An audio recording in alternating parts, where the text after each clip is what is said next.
Welcome to today's episode of the Sports Journals here on the So What's the Catch Facebook page. You can also find this video on the Sports Journals YouTube channel as well as the Unger to the Max YouTube channel as it gets posted on both. Before we get going, if you haven't done so already, make sure you like this video, whether you're watching it on the So What's the Catch Facebook page, the Sports Journals YouTube channel, or the Unger to the Max YouTube channel. And if you haven't done so already, subscribe to the Sports Journals on YouTube. Subscribe to So What's the Catch on YouTube. Subscribe to Manalytics as usual on YouTube. Subscribe to my channel.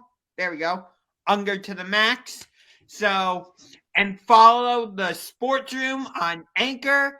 I post every episode of the Sports Generals and So What's the Catch and some of my own stuff onto that page. So you can go and listen. So you have no excuse not to watch or listen to our content. You have no excuse. After that majestic plug, they better not have an excuse. Yeah. You don't have an excuse. But I was in the car driving. Guess what? You can listen to podcasts while you're driving. I've done it before. Mm-hmm. So, yes, you have no excuse. Hey, if you at work, you can watch this. If you in school, you can watch this. Just be discreet. Exactly. Be discreet about it. Correct. Hey, did you know that last night was the first NBA Finals game in Boston since 2010? Yeah, that seems. I looked at that stat also, and I said, really, it's been that long? But yeah, I mean, this recent team that was orchestrated by Danny Ainge, they seem to always either get to the divisionals or the conference finals, but never got past that. And yeah, it seems like it's. I would have thought it was sooner, but man, it's been a while. Absolutely. Yeah. The last time the Celtics were in this is to further extend that point, the last time the Celtics were in the NBA Finals was 2010. Mm-hmm. Paul Pierce boys. Yep. It's like I said, this was the first finals game in Boston since 2010. That was June 12th, 2010. It was game 5 between the Celtics and Los Angeles Lakers. The series was tied 2 games apiece, so whoever won game 5 would go back to LA, leading the series 3-2 because at that time the finals were still that 2-3-2 format where it was first 2 games, in this case, were in Los Angeles. Games 3, 4, and 5 were in Boston, and then games 6 and 7 were both in Los Angeles. Similar to how baseball did. Yes. Celtics would go on to win game 5 by a score of 92-86. Of course, they would not be able to finish the job as they lost game 6 back in LA, 89-67. And then they lost game 7, 83-79. So, yeah.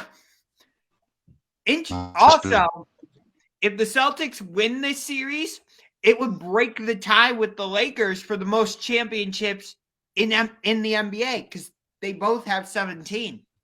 Yeah, they sure do. And I tell you, each game that goes by is starting to look more and more like they might just pull this off, honestly. So we'll see, though. Mm-hmm. Hey, I'll tell you what. We're here like crowning Jason Tatum to be the next great superstar. Like he could be the next face of the NBA. Although I'm personally not ready to give him that status yet. Yeah. I'm not even 100% sold completely on him being a superstar, but he's getting close for me. It's not like he's a mile away or something like that. Like he's really close. He's a budding star. Say that again? He's a budding superstar for sure. He's on the cusp. Yeah. Yes, he's right there. But I'll tell you what, it's not Jason Tatum who's leading the Celtics to these victories right now. It's Brown. You got a point there, man. Brown's been playing lights out. He's been playing on both sides of the ball. He hasn't been playing with any type of nervousness like I've seen times where Tatum has. Brown seems to, even if he misses a shot, you see his confidence is still there. He's been having a lot of tangles with Draymond Green, but despite that, he's still being consistent, and that's what Boston needs in order to try to pull this off. Yeah. Interestingly, I took a screenshot of this last night when they showed it during the broadcast. Jaylen Brown, Jason Tatum, and Marcus Smart were the first trio to each have 20 points, 5 rebounds, and 5 assists in the finals since 1984. Kareem, Magic, and Michael Cooper did it that year in 84. Showtime. Yeah, Showtime Lakers. So that's pretty incredible, actually, that for them to, in the first game or finals game in the first finals game in Boston since 2010, for them to do that, that's pretty cool. That is pretty cool. And I think what made me, I guess, feel even older rather, was when they actually let Tatum know about the history they just achieved. And he was not familiar at all with anybody but Magic. And I'm like, wow, like I know exactly who those guys was. And yeah, it just shows a testament of the true times right now. But man, they are playing lights out. They play good team ball. And Smart, he's been stepping it up. Like his offensive arsenal has definitely stood up. So, they're very fun to watch. Yeah. So who was your biggest X factor in allowing the Celtics to win game 3 last night? Okay, so I think the biggest X factor, in my opinion, personally, was Williams. Now he didn't. Grant Williams or Robert? Robert Williams. I'm sorry, Robert Williams. He's coming off of an injury, so he, of course, has not played that much minutes per game, but he is their rim detector or defender rather. He is basically the DNA of you come into the paint, you have to see me, and I doubt you're going to get that shot over me. But the team plays more comfortable. They're able to do their defensive assignments, allow the offense to, I guess, go to the paint, but they are confident that Williams is going to basically block it like Mutombo, like a no, you're not getting that shot off. But he's been very, very active. He has shown a lot of energy to the so far. There was a questionable status put on him prior to the game, so I was kind of nervous that they probably wasn't going to pull it off just because he wasn't. It was a 50% chance he would not play, but he played. He protected the rim, and every time they call on him to step up to the challenge and take on Draymond or take on anyone that tried to come to the paint, and he's been nothing short of sensational for sure. Yeah, I would agree with that. It is kind of interesting. The Celtics are taking that 2 big man approach. Maybe that is the new way of the NBA, because you saw Milwaukee implore it. Because when Middleton would go out, they would bring in like a Bobby Portis into the starting lineup, and so actually they would do more of a 3 big man lineup, but it still fits the same idea. We saw the Cavaliers do the whatever, the Tower City lineup, whatever the hell you I want. hate that line. I hate that name too. Yeah, the Tower City. I don't know if that's actually what the lineup was called, but I'm just gonna roll with it because No, it was Tower City. We okay, got to change that. We got to change okay, that quick. okay. But it does seem like the NBA is kind of going back almost to that type of basketball. Do you But agree? we also, yeah, kind of. But I do want to inform everyone that despite everyone trying to apply this type of philosophy, the Celtics are doing it at a historic level. And what I mean by that is they have 5 players that's either second team or first team all pro defenders. That's unheard of. So it's not like this team has just, now that they're in the finals, we just now getting hip to them and, they can play defense. No, they've been doing this all year long, but they have the bigs that are willing to sacrifice scoring output for playing defense, as well as having guards that play defense. Everybody on that team, they from guard to center, they can all guard and match up and play on both sides of the ball. Right. I agree with you. Sorry about that. There we go. Rolling with it. But yeah, I agree with you. And they have good guys coming off the bench too. Peyton Pritchard can come in and knock down some shots and give them solid minutes. Grant Williams is making a huge difference in the series, though. Like when he comes in, he's getting right in Draymond Green's face. I don't know if they are necessarily trying to bait him into, getting a technical foul and being ejected. I don't believe in that whole narrative because I know that storyline is going around. But that's what he does though. He's an edgy guy. He's a guy that, yes, it was a foul, but I accidentally also threw a little extra to my foul just to inform you. I know it was a foul. The ref know it was a foul. The fans know it was a foul. So he do a lot of extraness with his stuff, and I actually agree with that narrative that he is baiting Draymond, because Draymond was getting under Jaylen Brown's skin. He was getting under Tatum's skin. He actually got under Smart's skin to a degree, but that's not going to fly with Williams. Williams is super edgy. He's tough. He's gritty, and he's about that work. Yeah. I did, as much as I love, crowds and all that, like, for example, when I was at the 76ers Cavs, the 4th game of the regular season, the crowd was getting super into it. Like, after the game, I'm like, I wonder if a crowd has ever gotten a technical foul for anything. Like, That's a good. Yeah, I wondered too. Yeah, you have to look in the stats for that one. Last night, I thought it might actually happen because did you not hear what the crowd was saying? They were saying, I'm not going to say the actual word because we're going to keep it clean. Yeah. We're going to try and keep it clean. But it was a 4-letter word that starts with the letter F.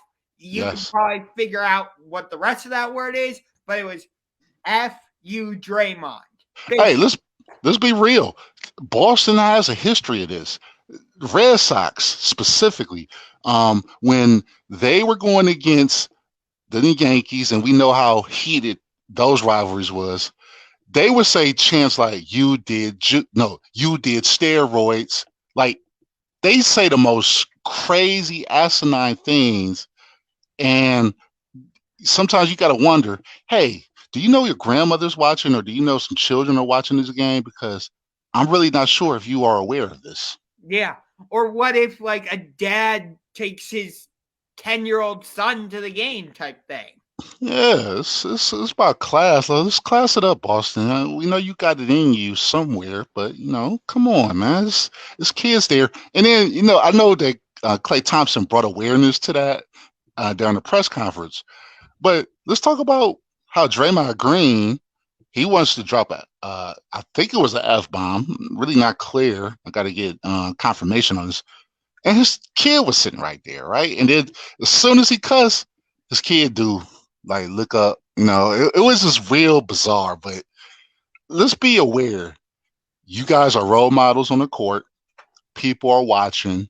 Our grandmas are watching. Our wives, our sisters, our girlfriends. Let's class it up, man. Let's show that we can play with class. We can lose with class, and we can win with class. Yeah. So who do you think has to make the most adjustments going into Game 4?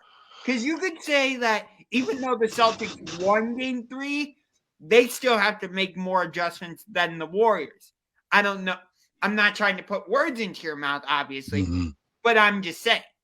Yeah, no, you're right. I going into the series, I thought that the Warriors would win, and I also had predicted that Jordan Poole would be the MVP. But where the hell I haven't seen him yet. I don't even know if he even played a minute yet. That's how impactful he has been. He's been nowhere to be found. The Celtics have been, that first game, they stole the first game and were able to get that victory. But this is what the Celtics do. They play the good team defense. But the Warriors, especially if Steph Curry is injured, I would think that they probably got more adjustments to make, and they better hope and pray that he is ready to go on Friday. Yeah, let's talk about that since you brought it up. I don't think he's going to be out for Game 4 because, if it was just a regular season game against, say, the Orlando Magic, no offense to Orlando, but, That's cheap. Hypothetically, let's say that Right. happens to him, and their next game is at home against Orlando. Yeah, he's probably going to sit out because it's yep, my team's got this because, and we play the Pistons next game, so let me take a couple of games off, right? Correct. But this is the finals. So, and you're playing against a tenacious Boston Celtics team that clearly is not just going to give you anything. Golden State has to work. But let's also remember, in order for them to be effective and to do what they do, which is warrior basketball, which is a lot of movement. Okay, I'm passing the ball, but now I'm running. I'm running around picks. I'm running over here. I'm running over there. My defender's tired because he's chasing me through all these picks. Curry is not going to be able to do that if this is as serious as I think it is. And if he's just going to be a decoy, meaning he's just standing as a stand-up shooter, I'm here, but he can't do that movement. Oh, that definitely plays in Boston's favor. Yeah. What the Celtics can't do is be like, oh, Steph is injured, so the Warriors are not going to be as potent, so we should get an easy win. They cannot go in with that mindset. Even if Steph is hindered a little bit in his play, which he may be, more likely than not, he will be hindered a little bit. The Celtics still have to go in with the mindset oh, he's fully healthy. He's going to play like Steph, and the Warriors are not going to change their offensive scheme. But what have we learned from Boston? And we learned this all playoffs, right? Which is, yes, okay, we won the last game decisively. So let's not give it our all next game, and let's get routed by how X amount of points. It's just seemed like this team never has any type of urgency to put their foot on someone's throat and to put down the pedal. They always play as if okay, we're going to play good in the the game after the next. They always had that type of mentality, and that's not gonna cut it, man. If you guys really want to win this title, you must be consistent, like he was the other day. Despite if the Curry is effective or not, you have to play hard if you want to win a title, because that lackadaisical type of thought process is that's not gonna fly. Right. And clearly Golden State is making a living in the third quarter. They've won the third quarter in every game of this series. Has that translated to wins in every game? No, because they're not up 3-0. They're down 2-1. But still, like you saw, Klay Thompson started to get it going a little bit yesterday. He started finding his shot. I don't expect Draymond to play as poorly as he did in Game 3, because, oh my God, Draymond was terrible. He's been playing terrible all finals. If you really think about it, he's been doing that. Like, he need to step his game up. But yeah, that's not going. If they're trying to win a title, that's not going to cut it at all. No, I mean, here's my thing with Draymond, though. Yeah, in the 2016 finals, he got 32 points in Game 7 against us. That's not really his type of game. He's going to go out, give you 35 solid minutes, maybe get you 10 points, but he'll get you 9 rebounds, around 7 assists, somewhere around that.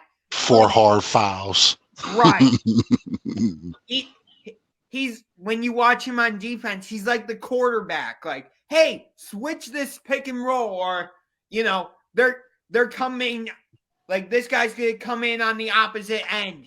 Like, he's able to detect that type of stuff. Kind of like how Ray Lewis was able to identify what the opponent was gonna do when he was with the Baltimore Ravens. He's very edgy. Yes. And he knows the game. Had in common, too, him and Ray Lewis. Yeah. Despite other stuff, but hey, same guy, and Draymond, he's crafty. He's a crafty veteran. He knows how to get under someone's skin. He knows that, hey, okay, me and Jaylen Brown, we just fell to the ground together trying to get a loose ball. I'm going to accidentally put my foot on his shoulder and make him, hey man, get on my shoulder. I'm gonna make him be the defend or the reactor first, so the refs see it, and then I'm gonna do that. Do all the extra, all the theatrics. But the refs need to send him a message, because he keep doing all this bickering, right? He's doing all this chatter. And it's like, dude, just sit down or just go somewhere. Like, what is all this extraness, man? But that's what he is. That's his DNA. That's what he does. That's something we've known to adapt to him about. But it seemed like the refs let him slide with a lot of things. Yeah. So let me ask you this. Steph and Klay Thompson are most assuredly going into the Hall of Fame. Absolutely. What about Draymond? Absolutely. He is too. And, I think we had this discussion off the air. And I also had this discussion with P on my show, Analytics as Usual. Draymond is going to the Hall of Fame, whether we want to admit it or accept it or not. He's going to the Hall of Fame. Tell me why. He's going because if Draymond did not play any finals, are we saying that the Warriors still won any championships? Because I don't think so. So it's just the tangibles, right? Okay, yes, his points per game, it's not that high. His rebounds per game, it's solid. His assists per game, it's cute. I see it, but it's the other things that he do, the setting the tone, the being basically he's the DNA of the Warriors. If he doesn't play, they don't win. I could actually go on the limb and say he's the second most important player on the Warriors besides Steph Curry, because I think he's that valuable to that team. Wait a minute. Did I just hear you say he's the second most important player on the Golden State Warriors? Absolutely. He again, he sets the tone. And if you think about it, when it's the late, like the fourth quarter or third, right? Who's usually the ball controller? It's usually Draymond. He's usually controlling the ball, setting the tempo, setting the picks, getting the other opponent's best player, getting them out their hookup. What he did with LeBron, we never seen LeBron acted so uncharacteristically against him, but it's because Draymond do that extra stuff that is not a stat. There's certain things that he do, like I said, the tangibles, the things that's not going to be on the stat pad, but if you really analyze it, Warriors ain't winning none of those championships without Draymond, and that's a fact. Wow. I can't believe you're playing Draymond. I don't like him either, so don't get it twisted. But I have to be real. Like, Draymond is absolutely a Hall of Fame. The only questionable Hall of Fame, and again we had this discussion. I said Clay, Steph, Draymond are sure bona fide Hall of Famers, but then Iggy, and I ran into a lot of pushback on that one. So, and I'm gonna let that one go. But I think for sure that them three are going to the Hall of Fame. I mean, I'm pretty sure the Warriors already came out and said that when Iguodala retires, he's getting his jersey retired by them. Yeah, I'm pretty sure the Warriors already said they're retiring Kevin Durant's jersey. They should, but I wonder how he feels after watching this. Like, I left those guys. Wait, let me expand that out. How do you think Kyrie and Kevin Durant feel? Because Kevin Durant, he left Steph, he left Draymond, which it didn't seem like they had the greatest relationship ever. But, Durant left Draymond, he left Steph Curry, he left Klay Thompson to go, what we thought, to go to the Knicks and play in Madison Square Garden. And then Kyrie comes in and says, no, let's make our own image, I guess, is the best way to put it, and go to Brooklyn. Mm-hmm. And then you have the whole thing with Kyrie of, oh, Boston, I'll stay if you'll have me. Yeah. And then he turns around and says, nope, I'm actually going to join with Kevin Durant in Brooklyn. I know for a fact that they got to be watching this, and their pride is hurt, their ego is scorned, and it just shows that, okay, you guys are great players, you are Hall of Fame players, Hall of Fame talent, but we don't need y'all. Same thing with, let's take it a step further with Kyrie. Has Kyrie won a championship since he hasn't been with LeBron? No, but LeBron has, right?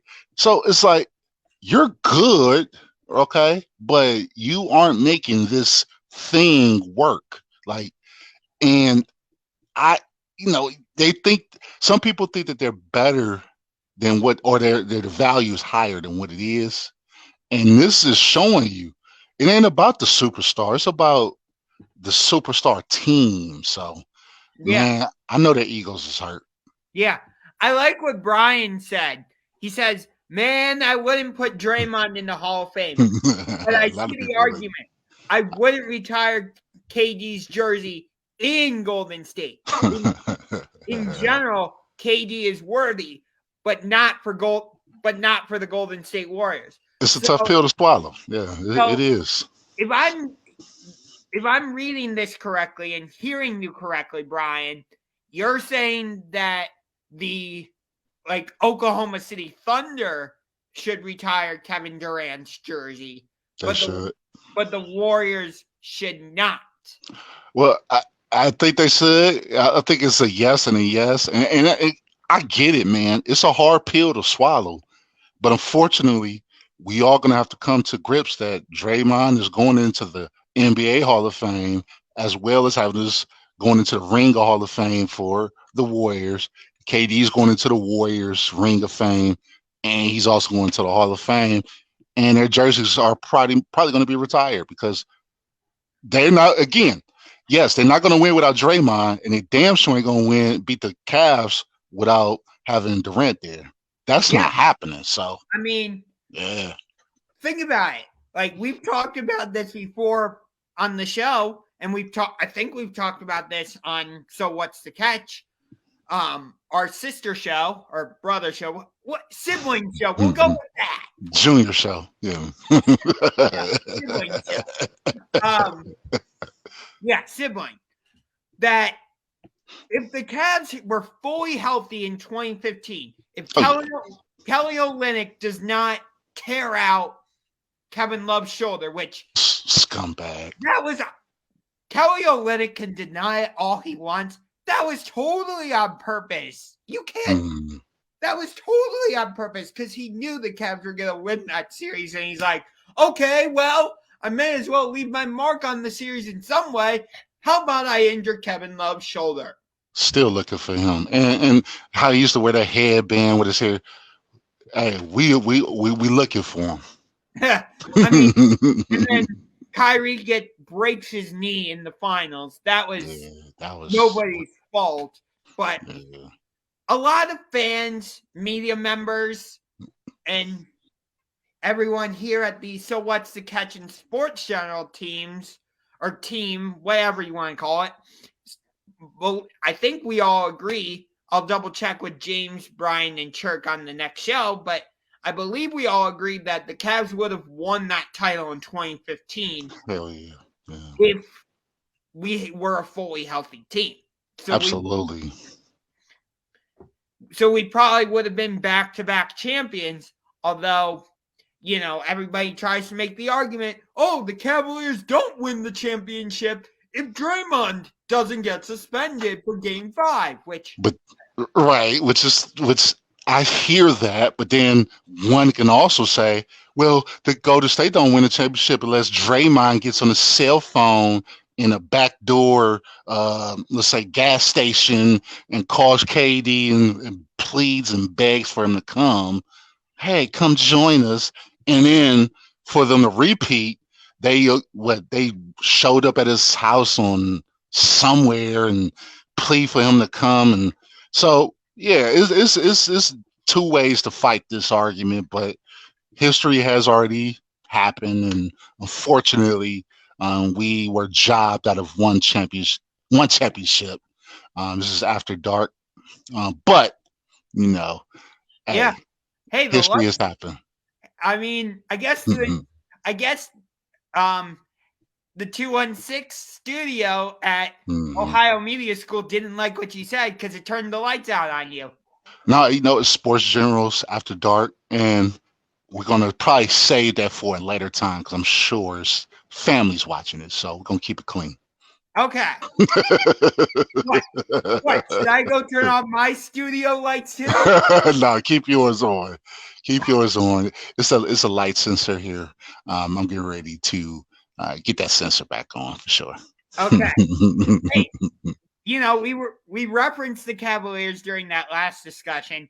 They came out with a new logo, but I put hey, the lights are back to high.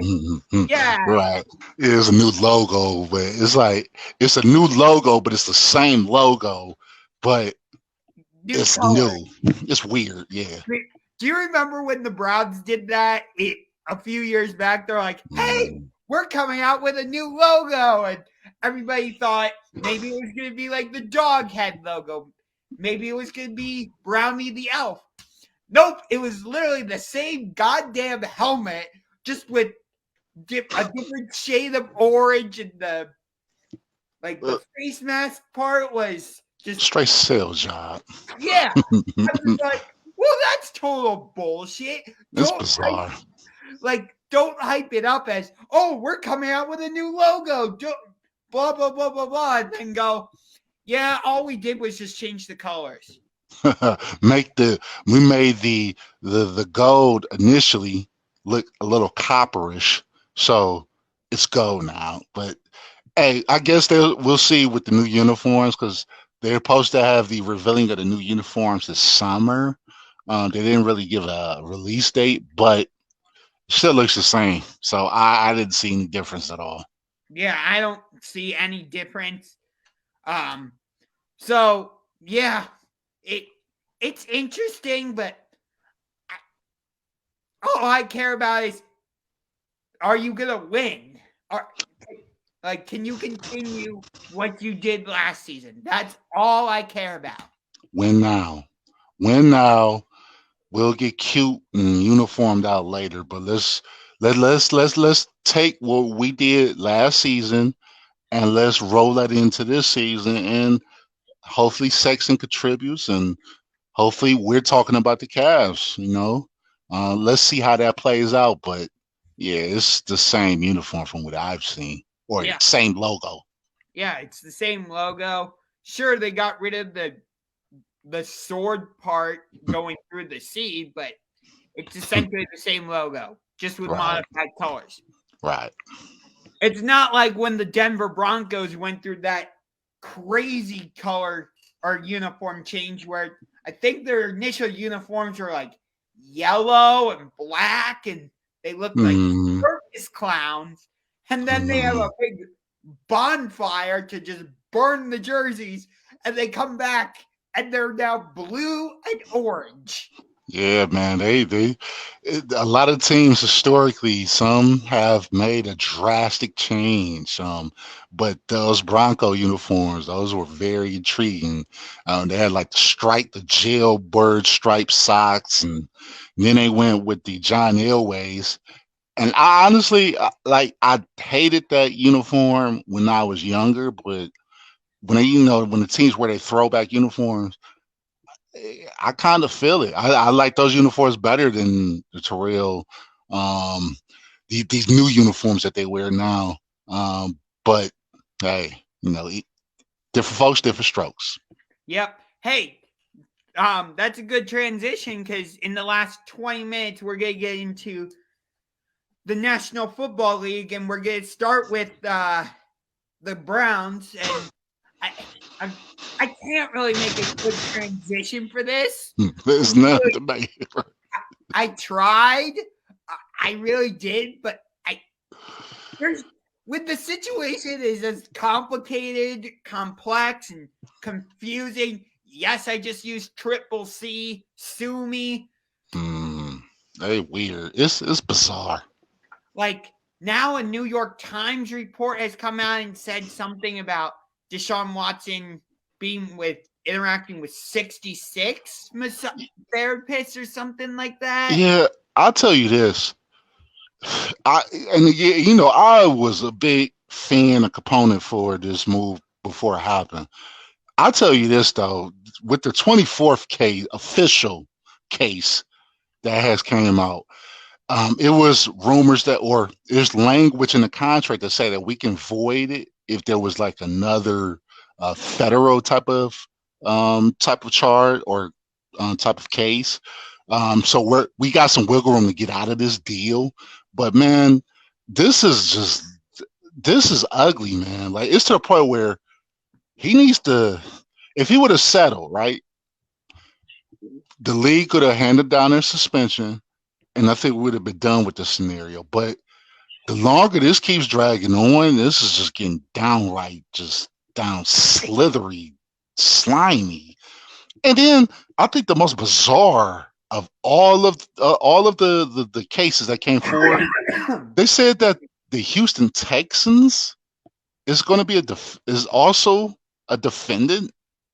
Like, what the hell is really going on? Like, I just it's really becoming a bit much, and I think the Browns have to make a decision, man. Because if we talking about 25 on the next show, I think we need to be talking about avoiding this contract. Yeah, I was personally against giving him a contract extension like this from the very beginning. Mm-hmm. No matter, even before he got traded to the Browns, I didn't care who he got traded for.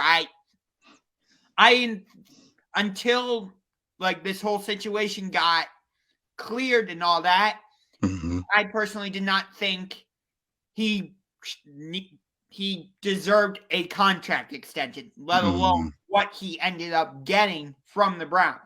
But I'm reading an article from ESPN, and the headline says it right here. Cleveland Browns quarterback Deshaun Watson saw at least 66 massage therapists over a 17-month period. What the hell is wrong with him, man? It's serious. Like, bruh, what is you doing? Like, man, this is terrible. It's a bad look for the Cleveland Browns, no doubt about it. And man, I'm telling you,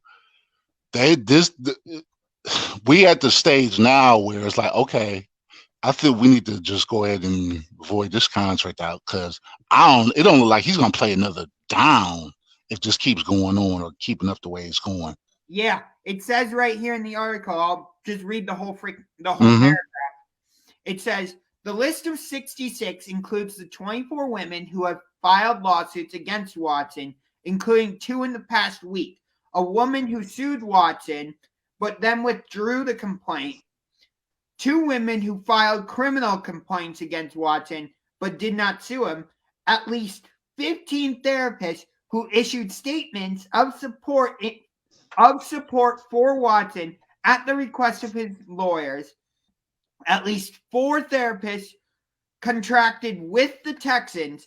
5 women identified by the plaintiff's lawyer during the investigation for their civil suits, and at least 15 other women whose appointments with Watson were confirmed through interviews and records reviewed by the Times.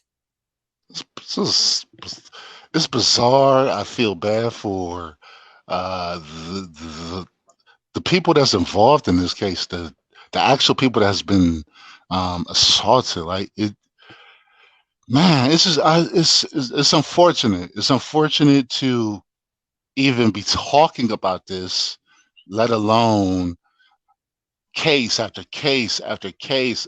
And it's not like this is the same individual. These are different women.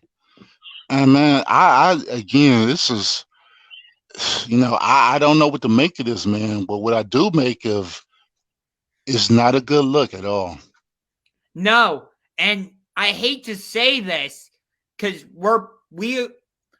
you and I are both diehard Cleveland Browns fans, right? And everybody on the So What's the Catch team are diehard Cleveland Browns fans. We all are. So don't mistake this, but this feels so on par with the Cleveland Browns for them to put themselves in hot water. Yeah. Maybe not like boiling hot water like this. It's simmering. It's simmering for sure. Well, right now I would say the situation is at a boiling level, but like the Browns have been in similar situations before. Obviously not to this degree, but you look at, I believe the Haslams were involved in some sort of court case of their own with the pilot Flying J. I'm not 100% sure about the details of that, so I'm not going to try and go into all the glitz and glamour. Maybe that's the wrong phrase, whatever. You know what I'm trying to say. So yeah, no, you're right. Yes, he was fighting federal. He got indicted as being one of the executives of Flying Private J. And this is really a connected dot for those that's tuning in. His lawyer, Jimmy Haslam's lawyer, is the same lawyer that's representing for Deshaun Watson, right? I actually did not know that. Yeah, Rusty. Let's call him Lawyer Rusty, Attorney Rusty. He fought for Haslam. He got those charges thrown out. He's representing Watson, right? So yes, we know that there was a $230 million contract played out. We also know that Washington's going through court costs that he has to deal with. So that money that's being paid out to the lawyers, I don't know, it just seems a little too coincidental. But I look at the Browns management as, I thought you guys did your research and your due diligence. How did you guys miss this? We're on number 24 now, and the 66. How did that slip under the cracks? So I don't know if this was vetted out properly, but what I can say is, let's hypothetically say he's suspended for the season, right? Because it's looking like that now. Before, I was on the fence saying it was about going to be 6 to 8. I'm thinking now it might be a season, but he has the season, right? I say we tank, and I'm hearing that this is probably going to be one of the biggest quarterback draft in recent memory. This is a total of 5 quarterbacks that could all potentially go number 1. So I don't know, man. It sucks to trust the process and build through the draft, but man, this right here, this ain't looking good, and it's looking like we're not going to have him for a full year. Yeah. I do disagree with saying tank and try and go for one of the quarterbacks. I mean, you don't trade everything the Browns traded to try and get one of these top quarterbacks. They ain't really trade nothing, though, if you think about it. I mean, they paid, but they ain't really some ones. Okay, we expect if we playoff contenders, our ones are going to be at the bottom. So 20 pick or down. That's not really. I mean, we ain't losing 2s.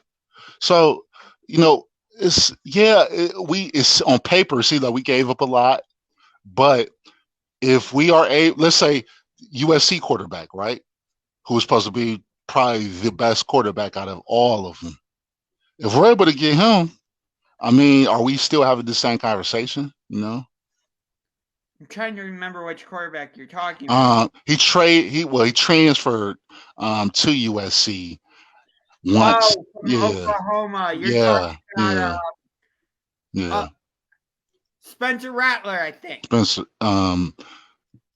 the guy from Oklahoma, he came. He's going to be the number 1 prospect in college football as a quarterback. He's supposed to be the real deal. Some is comparing him to Andrew Luck from what I've heard. I don't know. I have to see film on him.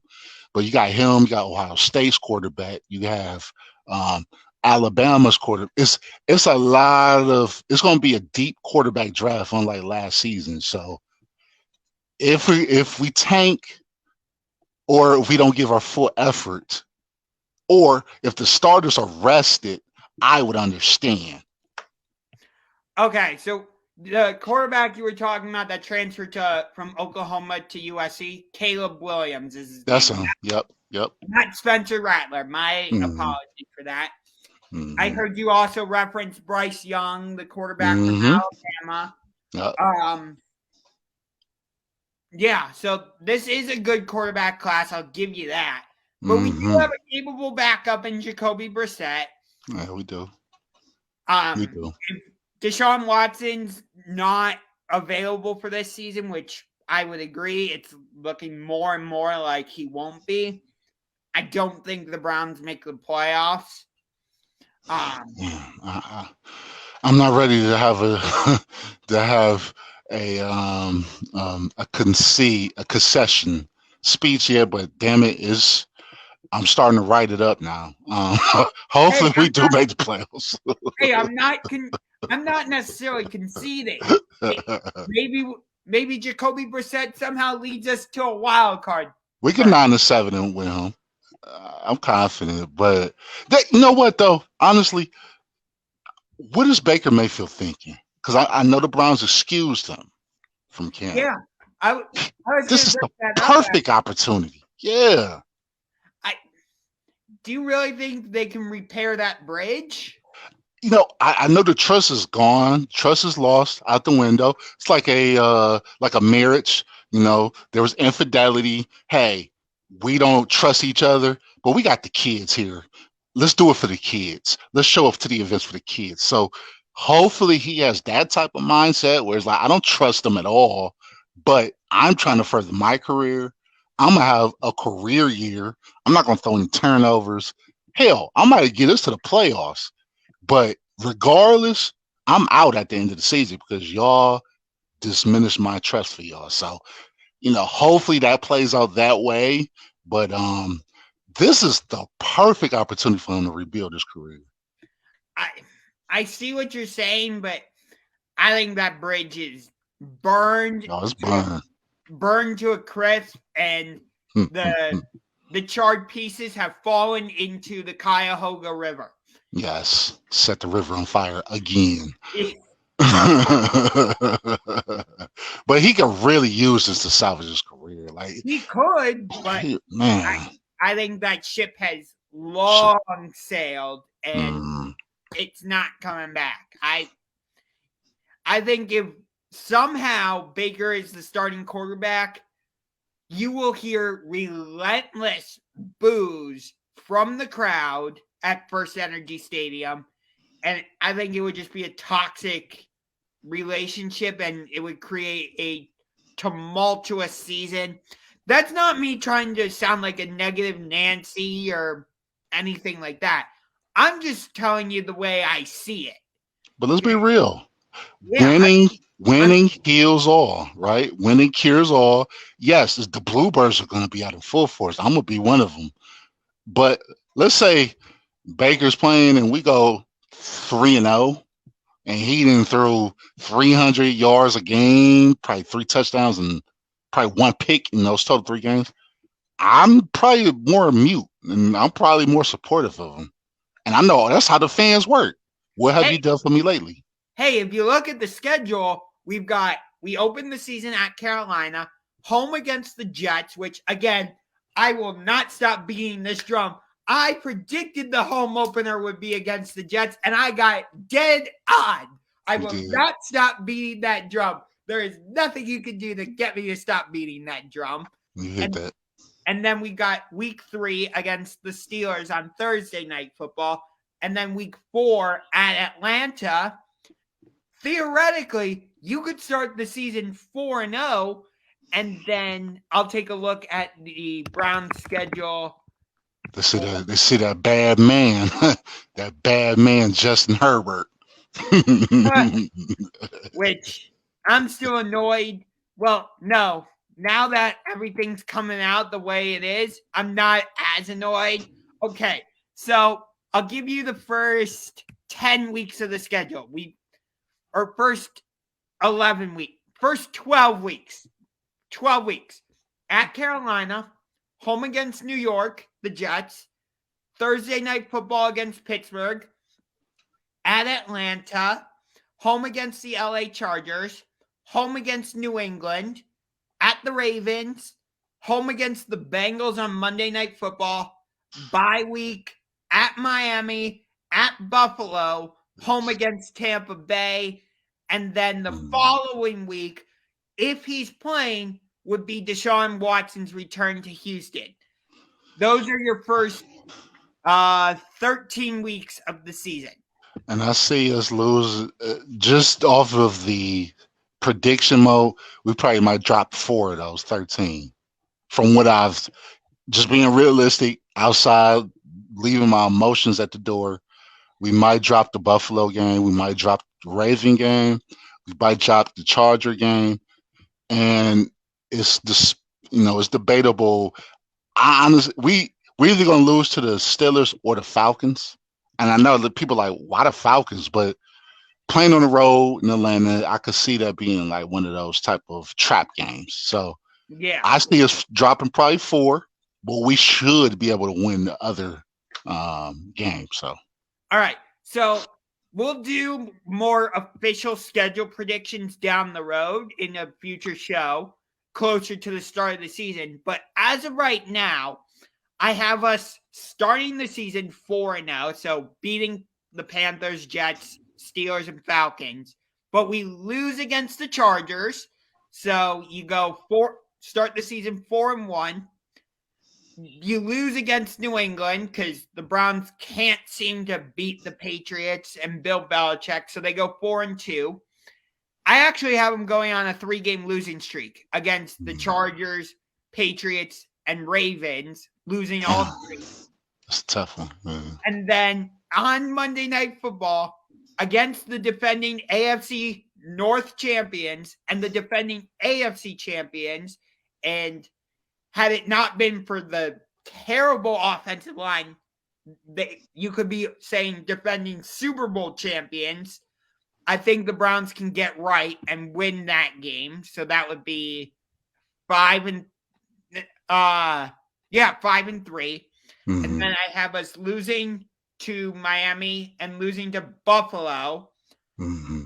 I don't know how, but we're gonna pull one out of our ass against Tom Brady, and we'll beat the Buccaneers, and everybody around the world will be like, "What the fuck just happened?" Right. And I just think that the Patriot game, they kicked our ass last year. I think we have to get back on them on that one. So, yeah. Again, we'll do our official schedule predictions later down the line, but those are my early season predictions. I'll probably end up changing my mind about. Of course, you will. I'll probably. Hey, I'm objective. You're a angel, but hey, that's the good thing about this is, hey, I bandwagon certain teams. It's okay, man. This is the land of opportunity, forgiveness, and options. I'll tell you what. Going back to the finals, in the final 3 minutes or whatever we have on the show, the official clock says we have 3 minutes remaining, but my watch says we have a minute. So we'll end it. We'll end it in due time anyway. Anyway, like I'm not afraid to say this. I am rooting for the Boston Celtics in the finals against the Warriors. One, I don't like the Warriors for obvious reasons. But two, Paul Pierce is one of my all-time favorite players. Always has been, always will be. I loved watching his battles against LeBron, especially that 2008 Game 7. I thought that game was fantastic. Even though the Cavs lost that game and that series, I've gone back and watched that game a couple times just to watch that battle. He's such a hater, though. He really is. It's disgusting too. Like it's saying he has a lot of animosity to the Cavs. Well, yeah, you would too if you have a playoff battle like what he had. Yeah, but he tried to diminish, like, Chief, you're good. You're a Hall of Famer. You ain't on LeBron's level, man. Come on, Chief. Like, look at sometimes you gotta be like, okay, I'm feeling myself, but let me bring it down a couple of notches because I have to be honest with the American people and myself. Okay. He's not. Hey, I'm not trying to say he's on LeBron's level. Yeah. I never. He is, though. The truth is. Yeah. All I'm saying is Paul Pierce is one of my favorite players. I just really enjoyed watching him play. Like his style of play. Something about it just connected with me. Mm-hmm. You know. So, and I got to visit TD Garden. I still have to go back there to see an actual game because all I did was got to go into the team store and buy a poster when Ray Allen, Paul Pierce, and Kevin Garnett were still there. So I have a poster of the three of them, and it says Garnett, Pierce, Allen, ballers. Mm-hmm. So that Boston accent. Boston. It's just like, come on, y'all. Like, Yeah. Whatever. Anyway, so we're just about at the hour mark. Game 4 is tomorrow, 9:00 p.m. Eastern Time on ABC. I just gave you a free promo, ABC. Pay up. Run that money. Run it. Cash app it. Yes. Hey, by the way, can we please stop doing these 9:00 tip times? Please? It's prime time. It's all about the money. Like, hey, we were just talking about it. It's all about the money. I know, but like, why can't it be an 8:00 start time? Why can't it be a 7:00 start time? Because then ESPN ain't gonna get their money from the pre-tip. Everybody gotta get that cash, man. Everybody need that cut. Anyway, we will see you next week on the Sports Channel, same time, same place. Although I might actually be at Ohio Media School in the All Sports Cleveland studio. We shall see. But that's going to do it. Make sure you like this video, subscribe to the Sports Generals, subscribe to So What's the Catch, subscribe to Mana Lakes as usual, subscribe to Unger to the Max, follow the Sports Room on Anchor. We will not accept any excuses. No. Excuses out the window. As Dikembe Mutombo says, no. And say no to strangers. Yes, agreed. Peace, y'all.